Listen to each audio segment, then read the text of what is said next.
collégiale, c'est-à-dire une transition où les différentes factions de la classe politique et sociale, mais aussi de la société civile, vont se retrouver autour de cette gouvernance-là pour essayer de sortir de cette situation, donc une transition.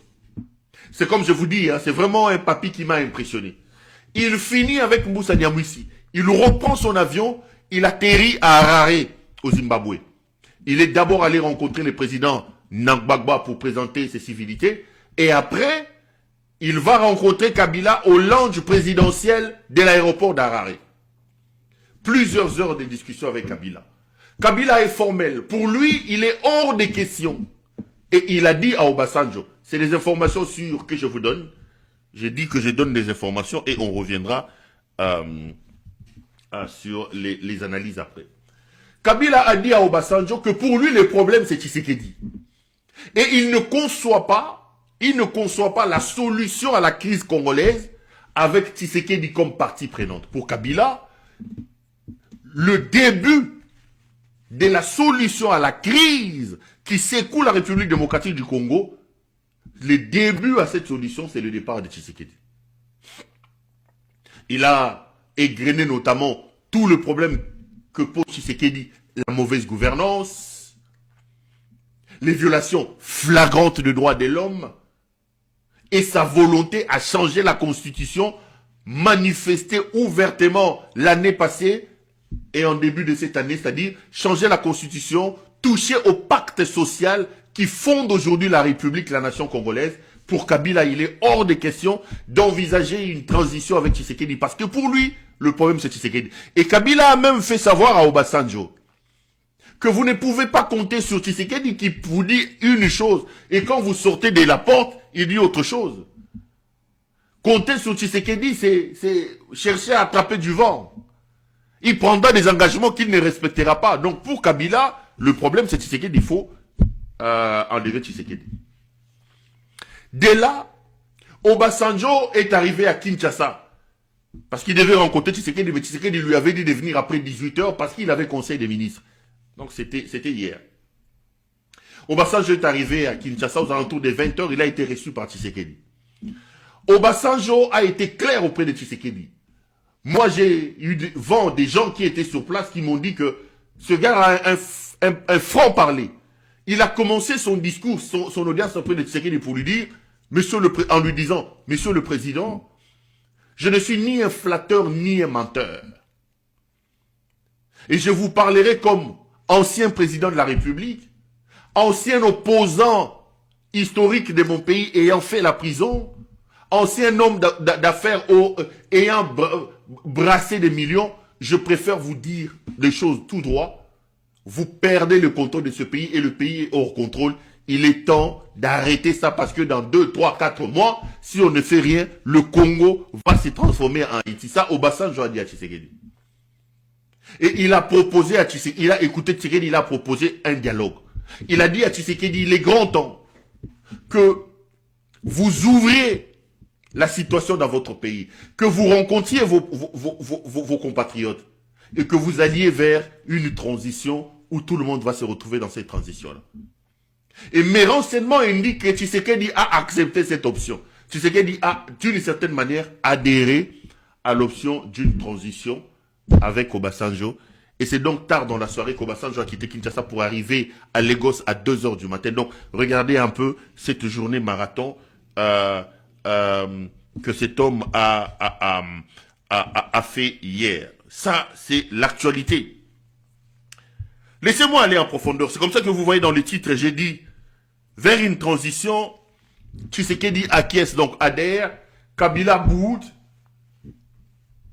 Et ça, c'est donc les premières vraies informations sur les premiers contacts de messieurs Olusegun Obasanjo, qui est donc nommé comme médiateur et qui a la confiance de l'administration américaine, l'administration Trump, et qui a aussi la confiance de l'Union africaine pour tenter de trouver des solutions aux problèmes qui secouent l'Est de la République démocratique du Congo.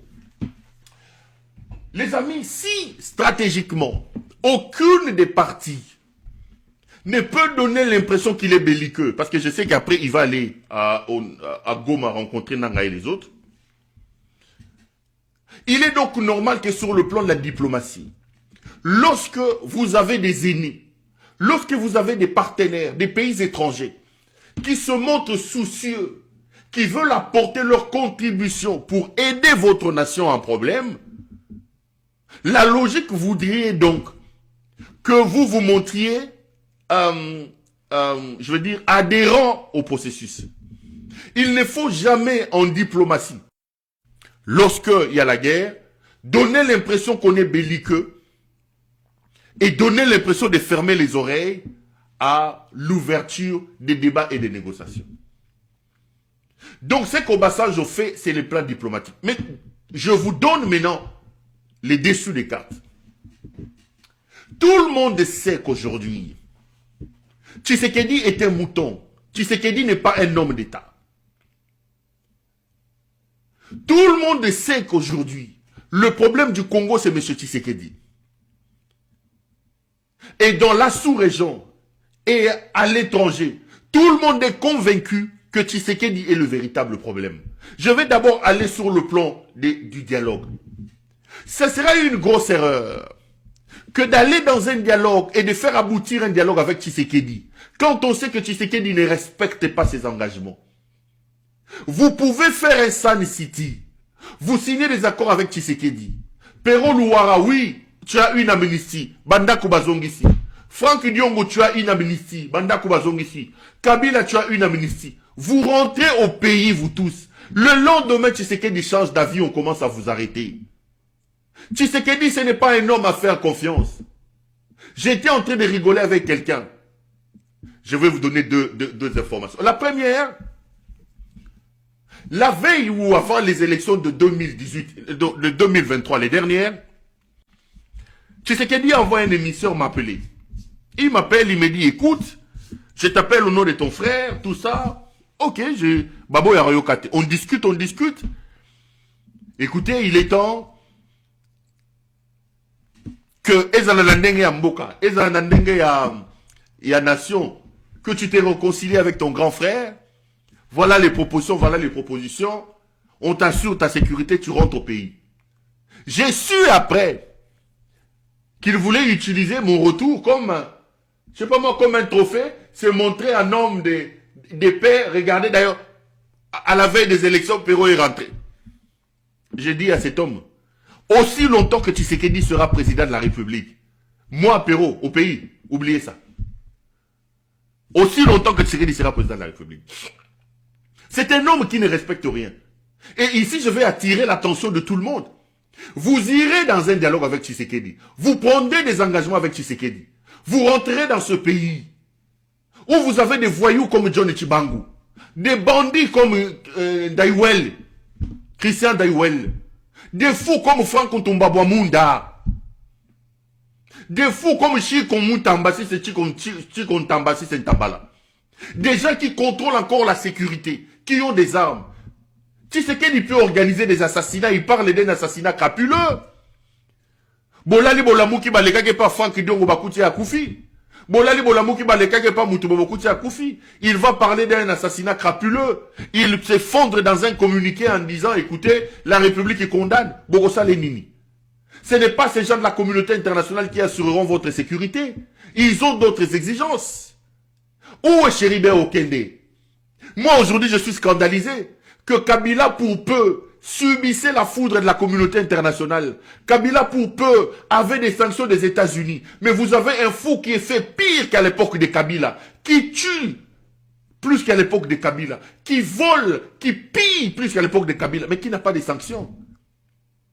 Ce n'est pas un homme d'État. Toute idée d'un dialogue qui amènera les gens à se mettre ensemble et à vous amener au Congo insécurisera les gens. Tshisekedi peut organiser des assassinats ciblés. Tshisekedi peut organiser des accidents. Ils vont dire que non, tel a fait un accident. Non, ce n'est pas un accident. C'est un coup préparé par les services de renseignement. C'est très dangereux. Ce n'est pas un homme d'État. Ce n'est pas un homme à prendre au sérieux. Ce n'est pas un homme à prendre au sérieux. Kabila a signé un engagement à Sun City. Il a respecté. Il était entouré des chefs rebelles. Des gens qui avaient des armes. Les Roubaix et les autres. C'est Kabila ici, c'est quand même une espèce rare. Kabila Yango Hermogo. On t'a maltraité, mais Limisa Bizorande dans le baga. Kabila a conduit cette affaire de 1+4 pendant 4 ans, ce qui 3 ans. Et il est resté dans la logique des accords. Kabila signe un accord au sortir de premier scrutin présidentiel avec Nanyoyo Gizenga. Vous me soutenez, je vous donne tel poste. Kabila devient président de la République. 5 ans durant, le poste de la primature est resté au maire du Palou. Les vieux Gizenga fatigués, on lui dit trouve une autre personne. Il va aller prendre cet autre voleur de Mozito ici. Papa Bonheur qui avait acheté des maisons à gauche à droite. Il donne la primature à Mozito. Donc c'est un homme d'État que qu'on l'aime ou qu'on l'aime pas. Il est resté cabré sur les engagements qu'il a pris. Mais c'est mouton ici. C'est mouton de Tshisekedi. Il dit A le matin, le soir il dit B. Il vous dit bonjour quand vous sautez, il vous dit imbécile. Rien n'est sûr. Tshisekedi ne peut pas être considéré comme la solution à ce problème. Nous ne pouvons pas avoir la solution en partant du problème ou en associant le problème. Non, il faut extirper le problème de la solution pour trouver la solution. Tshisekedi, c'est lui le problème. L'idée d'un dialogue est bien, mais vous allez faire le dialogue avec qui? L'idée d'une transition est bonne, mais vous ferez la transition avec qui? Vous allez faire la transition avec qui? Vous allez faire la transition avec qui? Tshisekedi, c'est pas un homme. C'est pas un homme. Il ne connaît même pas la valeur de ses propres engagements. Il ne connaît pas la valeur de sa parole. Donc ici, ce soir, je voudrais attirer l'attention des Corneille Nangaa, des Kabila et des autres. Faites attention. Faites attention. Si c'était dans une situation logique, je demanderais quelques préalables. Je parle bien sûr, on avait à face un homme d'État. Pas l'idiocrate et les moutons qui est à la tête de ce pays-là. Si on était dans une situation de normalité, première condition, il faut amener ce type à décrisper le climat politique. Les gens parlent des Sun City, parlent des Sun City. Mais ce que nous ne comprenons pas, que pour avoir Sun City, Kabila a risqué sa vie. Joseph s'est même séparé de tous les faucons de son père, les Moïse Congolo, les Babimbayi et tout ce monde-là. Il a rouvert les partis politiques fermés par son père. Il a ouvert le bureau du médiateur, alors que son père avait fermé ça. Il a posé des actions de bon sens, des décrispations. Comment vous voulez aller dans un dialogue? Comment l'humanité tout entière se mobilise pour vous aider, pour aider un inconscient, un irresponsable comme Tshisekedi, à résoudre les problèmes dans son pays? Le monde se mobilise, mais lui vient enfoncer tous les efforts que le monde entier fait. Qu'est-ce que lui apporte aujourd'hui la levée des immunités de Kabila? Makassa Nzoto Nangote. Bazo Lukaba solution. Obasanjo 88 ans. Il quitte les gosses pour Afrique du Sud. Afrique du Sud, Harare. Harare, Kinshasa. Il quitte Kinshasa tard pour rentrer chez lui à Lagos. Tous ces efforts pour qu'un bandit comme Félix Tshisekedi vienne renverser tout. Il continue à arracher les maisons des gens. Il continue à créer des problèmes aux gens. Il continue à tondre l'atmosphère et l'ambiance politique dans le pays. Pendant qu'il discute avec les M23, pendant qu'il discute avec le Rwanda, il envoie ses fous des Constant Moutamba pour arracher les biens de Kabila. Lever les immunités de Kabila. Lever les immunités de Kabila dans cette situation et Gomemele. Ça, c'est des indices. C'est des épreuves de la nature et de l'état de l'esprit de la personne qui est en face de vous. Il faut prendre ça en compte. Si on était en face de quelqu'un de sérieux, si on était en face d'un homme, je ne parle même pas d'un homme d'État, un homme seulement. Parce que celui-là, il ne sait même pas gérer son propre couple.